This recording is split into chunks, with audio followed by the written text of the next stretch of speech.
மக்கள் அனைவருக்கும் மிக மிக மகிழ்ச்சியான தகவல். வீடியோக்குள்ளே போகிறதுக்கு முன்னாடி நீங்கள் நம்ம சேனலுக்கு புதிய பார்வையாளர்கள் இருந்தீங்கன்னா மறக்காம நம்ம சேனலை சப்ஸ்கிரைப் பண்ணிக்கோங்க.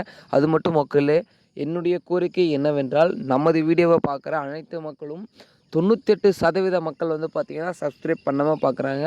மக்கள் அனைவரும் எங்களுக்கு ஆதரவு அளிக்குமாறு நான் தாய்மையுடன் கேட்டுக்கொள்கிறேன்.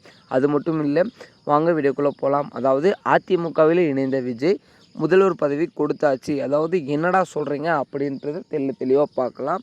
நமது அதிமுக தவகவுடன் கூட்டணி சேருவான பேச்சுவார்த்தை தொடர்ந்து போய்கொண்டு தான் இருக்கிறது. அதில் முக்கியமான ஒன்று வந்து நிலவப்பட்டது என்னவென்றால், நமது அதிமுகவில் தவக இணைந்தால் நமது தவக தலைவர் விஜய் அவர்கள் முதல்வர் பதவி தான் கேட்கிறார். அதாவது நம்ம அதிமுக என்ன சொல்லியிருந்தாங்கன்னா, துணை முதல்வர் பதவி தரோம் என்று சொல்லியிருந்தால், ஆனால் நமது விஜய் அவர்கள் அதுக்கு ஒப்புக்கொள்ளவில்லை. ஏனென்றால் அவர் நான் நின்றது முதல்வர் பதவிக்கு தான். ஆகையால் முதல்வர் பதவி கொடுத்தால் மட்டுமே என்னால் கூட்டணி சேர முடியும் என்பதையும் தெளிவாக கூறிவிட்டார். அது மட்டும் இல்லை மக்களே, நமது அதிமுக கண்டிப்பாக தவகவை கூட்டணி சேர்த்தே ஆக வேண்டும். ஏனென்றால் அது மேலிடத்திலிருந்து அவருக்கு ப்ரெஷர் வருது. அது மட்டும் இல்லை, மிக மிக முக்கியமான விஷயம், நமது அதிமுகவில் ஆல்ரெடி கூட்டணி இருக்கிற கட்சி இப்போது எதிர்கட்சியுடன் கூட்டணி சேர்கிறது. இந்த தகவல் சர்ச்சையாக இப்போ தான் வெளியானது. அது எந்தெந்த கட்சின்னு பார்த்தீங்கன்னா, நமது பாமகவில் 2 பேர் தான் முக்கியமானவர். அது நம்ம அன்புமணி மற்றும் ராமதாஸ்.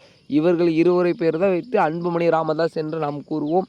இதில் வந்து பார்த்திங்கன்னா, அன்புமணி அதிமுகவுக்கு ஆதரவாகவும் ராமதாஸ் திமுகவுக்கு ஆதரவாகவும் இருக்கிறார். இது வந்து இவர்களுக்கிடையே ஒரு பிரச்சனையை ஏற்படுத்துகிறது என்பதான் நான் சொல்லுவேன்.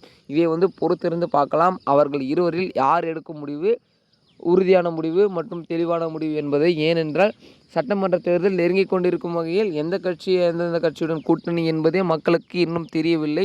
அது தெரியப்படுத்தலாம் என்று பார்த்தாலும் கூட இந்த மாதிரி வந்து பார்த்திங்கன்னா கிரிட்டிக்கலான சுச்சுவேஷன் மற்றும் தவறான முடிவுகள்லாம் இருக்கிறார்கள். பொறுத்திருந்து பார்க்கலாம் மக்களே, எந்தெந்த கட்சியுடன் கூட்டணி சேர்ந்து. தொடர்ந்து நம்ம சேனலை சப்ஸ்கிரைப் பண்ணுங்கள். அப்போ தான் நம்ம போகிற ஒவ்வொரு வீடியோ நோட்டிஃபிகேஷன் வரும். நீங்களும் உடனுக்குடன் தெரிஞ்சுக்கலாம். ஓகே மக்களே, அடுத்த வீடியோவில் அடுத்த காணொலியில் சந்திக்கிறேன். நன்றி, வணக்கம்.